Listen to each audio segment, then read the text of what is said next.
BNP চেয়ারপারসনের উপদেষ্টা ও কুমিল্লা ৬ আসনের বিএনপির প্রার্থী মনিরুল হক চৌধুরী বলেছেন, যারা ষড়যন্ত্রকারী ও নির্বাচন বানচালকারীদের সঙ্গে আঁতাত করছে তারা দলের শত্রু, দেশের শত্রু।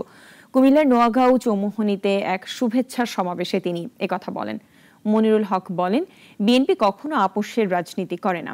এ সময় তিনি দলীয় নেতাকর্মীদের ভেদাভেদ ভুলে তারেক রহমান মনোনীত প্রার্থীকে বিজয়ী করতে একসাথে কাজ করার আহ্বান জানান।